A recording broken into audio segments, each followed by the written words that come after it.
প্রিয় ছাত্রছাত্রীরা, আজকে আমি তোমাদেরকে এই ভিডিওর মাধ্যমে ক্লাস 9-এর ভূগোলের যে সমস্ত প্রশ্নগুলো দেওয়া হয়েছে থার্ড সেমিস্টারের জন্য, অর্থাৎ তৃতীয় পর্যায়ে মূল্যায়নের জন্য, সেখানে স্কুল নম্বর 15, সেই 15 নম্বর স্কুল পেজ নম্বর 509, সেখানে 2024 সালের রায়মার্টিন প্রশ্নবিচিত্রাতে যে সমস্ত প্রশ্নগুলো দেওয়া আছে থার্ড সেমিস্টারের জন্য, সেই সমস্ত প্রশ্নের উত্তর আমরা আলোচনা করবো আজকে এই ভিডিওর মাধ্যমে।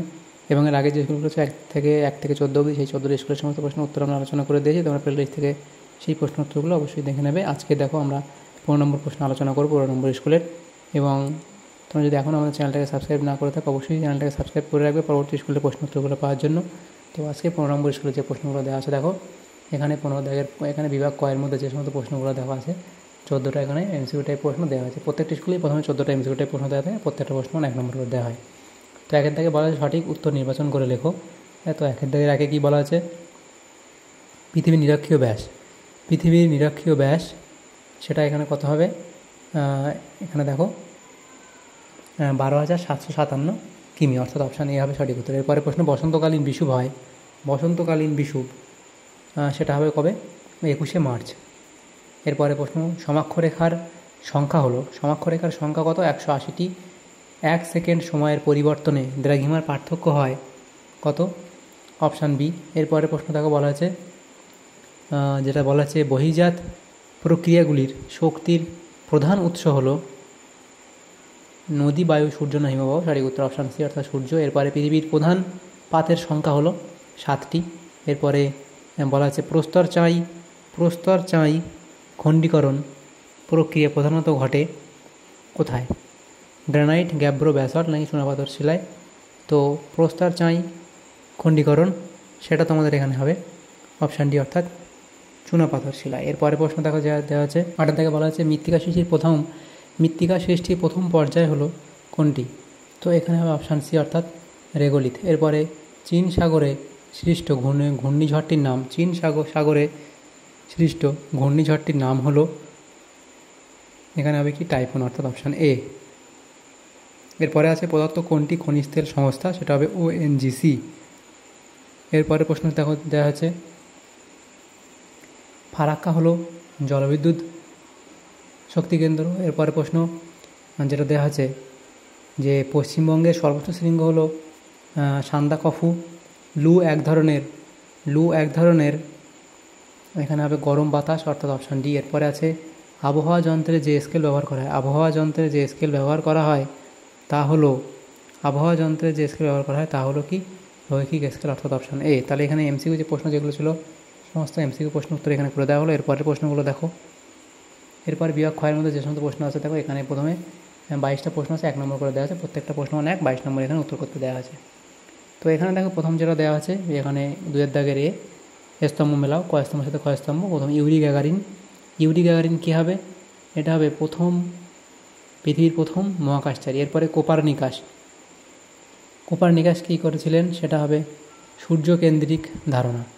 এরপরে রাকেশ শর্মা, সে ভারতের প্রথম মহাকাশচারী, নিউটন মহাকর্ষ সূত্র। এভাবে ক স্তম্ভ তোমরা মিলিয়ে নেবে। এরপরের যে প্রশ্নটা দেওয়া আছে ঠিক ভুল নির্ণয় করতে এখানে দেওয়া আছে।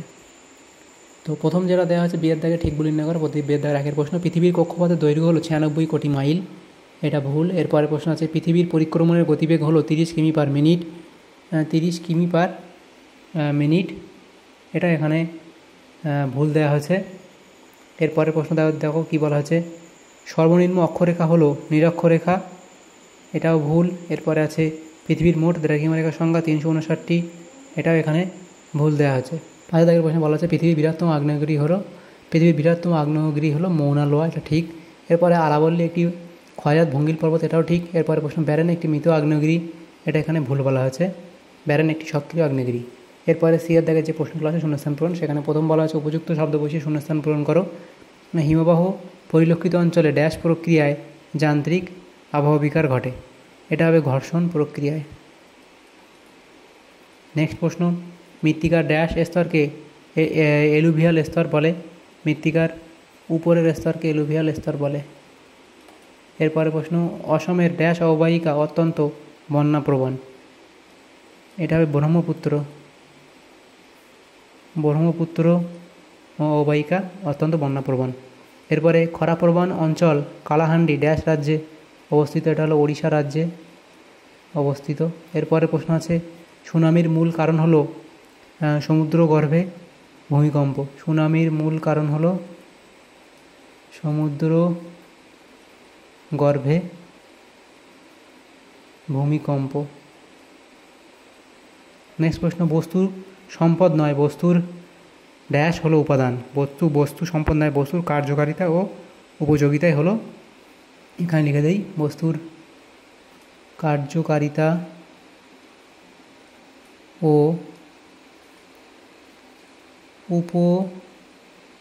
উপযোগিতা হলো সম্পদ। এটা উপযোগিতা হলো সম্পদ। তার সম্পদের প্রকৃত জননী কি?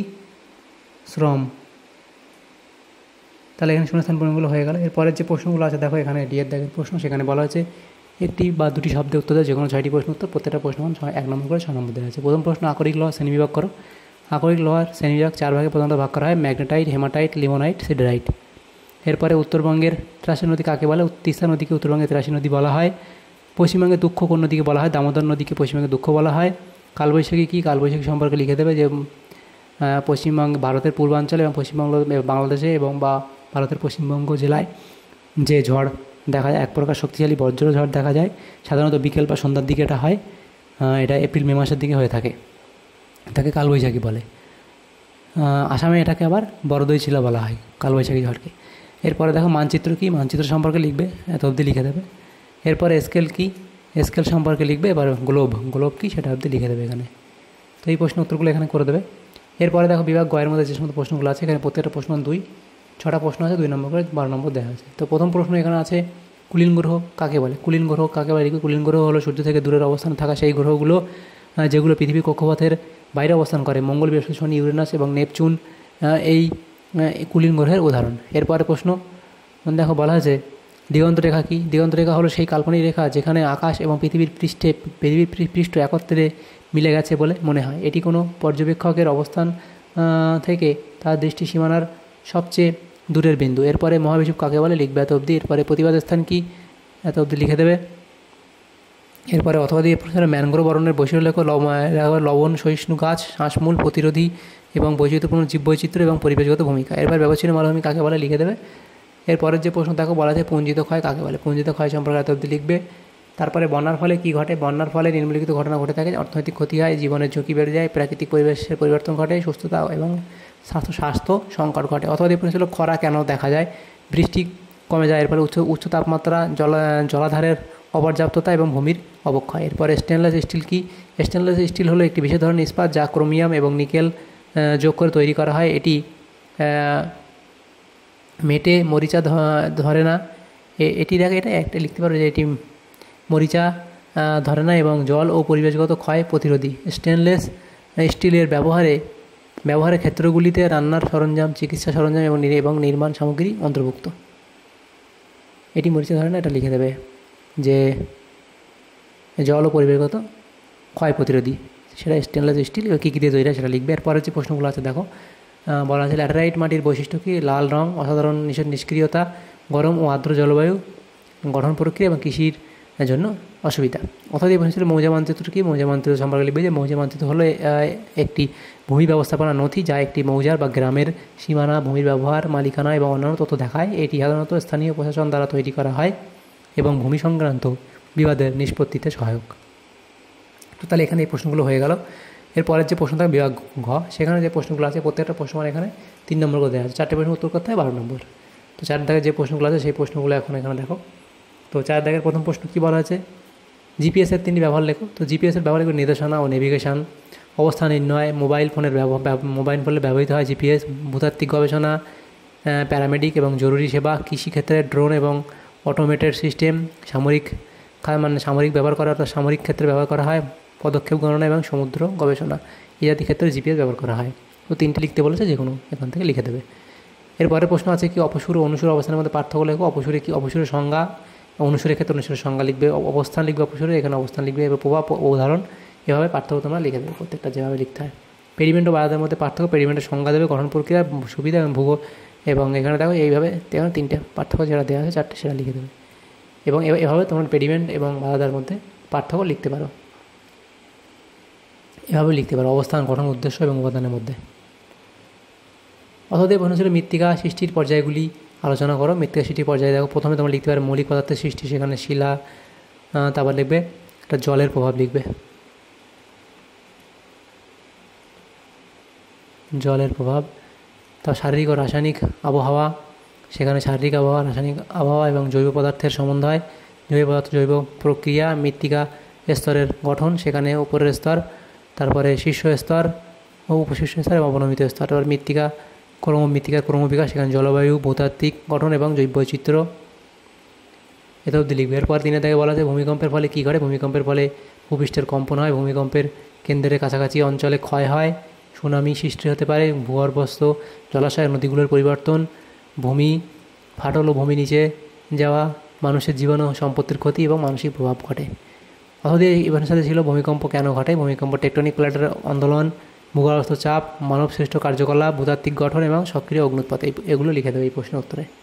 এরপরে প্রশ্ন ছিল দেখো সম্পদ সৃষ্টিতে মানুষের ভূমিকা লেখো। সম্পদ সৃষ্টিতে মানুষের ভূমিকা নিম্নরূপ বলে লিখবে কৃষিকাজ, প্রযুক্তির উন্নয়ন, পরিবেশের পরিবর্তন, শিল্পের বিকাশ, নবায়নযোগ্য শক্তির ব্যবহার, শিল্প ও দক্ষতা উন্নয়ন এবং বাণিজ্য। অথবা দিয়ে প্রশ্ন ছিল এর সাথেই, অথবা দিয়ে প্রশ্ন ছিল স্কেলের ব্যবহার লেখো। স্কেলের ব্যবহার তোমরা লিখবে মানচিত্রের অবস্থান, দূরত্ব পরিমাপ, ভূগোলের শিক্ষা, নেভিগেশন, বিভিন্ন স্কেলের প্রকার এবং স্কেল স্থল ব্যবস্থাপনা ইত্যাদি পয়েন্ট লিখে দেবে। এরপরে বিভাগ উঙ্গাতে যে সমস্ত প্রশ্ন ছিল দেখো 5-এর এ ছিল এবং 5-এর বি ছিল, সেখানে প্রত্যেকটা 4টে প্রশ্ন দেওয়া আছে, 2টো প্রশ্ন উত্তর করতে হবে, 5 নম্বর করে দেওয়া আছে, টোটাল 10 নম্বর। তো প্রথম প্রশ্ন বলে পৃথিবীর ঋতু পরিবর্তন সম্পর্কে লেখো। এখানে দেখো ঋতু পরিবর্তন, পৃথিবীর অক্ষের ঢাল এবং ঋতুগুলির সংজ্ঞা লিখবে। পৃথিবীর প্রথম 4টি ঋতু গ্রীষ্ম, বর্ষা, শরৎ, শীত এবং আবর্তন এবং অক্ষের অবস্থান। তারপর লিখবে যে স্থানীয় প্রভাব এবং অর্থনৈতিক ও সামাজিক প্রভাব, এভাবে লিখে দেবে। এরপর দ্বিতীয় প্রশ্ন ছিল কি শিলং এর যে 90 ডিগ্রি পূর্ব এর দ্রাঘিমা, স্থানীয় সময় ভোর 5টা, তখন লস অ্যাঞ্জেলসের সময় পূর্ব দিন দুপুর 2:58, লস অ্যাঞ্জেলসের দ্রাঘিমা কত, সেখানে নির্ণয় করা আছে, এখানে অঙ্কটা করে দেওয়া আছে, এটা তোমরা এখান থেকে দেখে নেবে। এরপরে প্রশ্ন থাকো 3 থেকে বলা আছে পৃথিবীর রাসায়নিক আবহবিকারের পদ্ধতিগুলি বর্ণনা করো। যেমন অ্যাসিডিক আবহবিকার, এখানে কার্বনিক অ্যাসিড, সালফিউরিক অ্যাসিড এবং অক্সিডেশন, তারপর হাইড্রোলাইসিস, তারপর জলীয় দ্রবীকরণ, ক্রিস্টালাইজেশন এবং ডিজলিউশন, এই পয়েন্টগুলো লিখে দেবে। এরপরে প্রশ্ন দেখো 4 থেকে বলা আছে সঞ্চয় কার্যের ফলে সৃষ্ট 5টি ভূমিরূপের বর্ণনা করো। সঞ্চয় কার্যের ফলে সৃষ্ট 5টি ভূমিরূপ হলো 1 নম্বর গঙ্গা সমভূমি অবস্থান বর্ণনা লিখবে, ইন্দো গঙ্গা সমভূমি, মেসোপটেমিয়া সমভূমি, নাইল সমভূমি এবং সিন্ধু সমভূমি, এই পয়েন্টগুলো লিখে দেবে। এরপরে বিয়ের দাগে যে প্রশ্ন ছিল দেখো যে কোনো 2টি প্রশ্ন থাকে। প্রথম প্রশ্ন কয়লার ব্যবহার, উপজাত দ্রব্যগুলির বর্ণনা দেখো। কয়লার ব্যবহার লিখবে শক্তির উৎস, লোহা ও ইস্পাত উৎপাদন, রাসায়নিক শিল্প, বিভিন্ন শিল্পে তাপীকরণ, অন্যান্য ব্যবহারে কী হয় এবং কয়লার উপজাত দ্রব্য, সেখানে কোক, কয়লা গ্যাস এবং কয়লা তেল, কয়লার পাউডার এবং কার্বন ব্ল্যাক। দুই থেকে প্রশ্ন ছিল খনিজ তেলের ব্যবহার, উপজাত দ্রব্যগুলি বর্ণনা দাও। খনিজ তেলের ব্যবহার কি, জ্বালানির উৎপাদন, গাড়ির জ্বালানি, ডিজেল, অন্যান্য জ্বালানি এবং শিল্প ব্যবহার, প্লাস্টিক উৎপাদন, কেমিক্যাল ইন্ডাস্ট্রিতে ব্যবহার করা হয়, তাপীকরণ এবং সার হিসেবে এটি ব্যবহার করা হয়। এরপরে লিখবে এনার্জি স্টোরেজ এবং পেট্রোল, ডিজেল, কেরোসিন, তারপরে দেখো অ্যাসফল্ট, প্লাস্টিক, সাবান ইত্যাদি ভাবানো ডিটারজেন্ট এইসব ক্ষেত্রে ব্যবহার করা হয়। 3 থেকে প্রশ্ন বলা হয় চা উৎপাদনে অনুকূল ভৌগোলিক পরিবেশ দেখো। প্রথমে অবস্থান লিখবে, অধিকাংশ উচ্চতা এবং উপেক্ষিত স্থান, তারপর জলবায়ুর মধ্যে লিখবে তা আর্দ্রতা, তাপমাত্রা, মাটির মধ্যে লিখবে জল নিষ্কাশনের ক্ষমতা, পিএইচ স্তর, সূর্যালোক লিখবে সূর্যের আলো, প্রাকৃতিক পরিবেশে বাতাস, বৈচিত্র্য ইত্যাদি পয়েন্টগুলো লিখে দেবে। পরে যার দেখা প্রশ্ন ছিল হুগলি নদীর তীরবর্তী অঞ্চলে পাট শিল্পের কেন্দ্রীয় ভবনের কারণ বর্ণনা করো। সেখানে প্রাকৃতিক সুবিধা, জলস্রোত, মাটি এবং কৃষিভিত্তিক, সেখানে পাটের চাষ, যোগাযোগ ব্যবস্থা, পরিবহন সুবিধা পয়েন্ট করবে তার মধ্যে, এবং শিল্পিক ঐতিহ্য, সেখানে ঐতিহাসিক গুরুত্ব লিখবে, বাণিজ্যিক কেন্দ্র, বাণিজ্যিক কর্মক্রম বা বাণিজ্যিক কার্যক্রম, তারপর শিল্প স্থাপন, পাটকল ইত্যাদি পয়েন্টগুলো এত অবধি লিখে দেবে। তো তাহলে আমাদের এখানে যে সমস্ত প্রশ্নগুলো ছিল আমাদের এই 15 নম্বর স্কুলে ভূগোলের ক্লাস 9-এর যে সমস্ত প্রশ্নগুলো ছিল সেই সমস্ত প্রশ্নগুলো আমরা আলোচনা করলাম এই ভিডিওর মাধ্যমে। তো তোমাদের যদি ভালো লাগে থাকে ভিডিওটা অবশ্যই একটা লাইক করবে এবং বেশি বেশি করে বন্ধুদের সাথে শেয়ার করবে, আর পরবর্তী স্কুলে প্রশ্ন উত্তরগুলো পাওয়ার জন্য আমাদের চ্যানেলটাকে অবশ্যই সাবস্ক্রাইব করে রাখবে। Thank you, thanks for watching.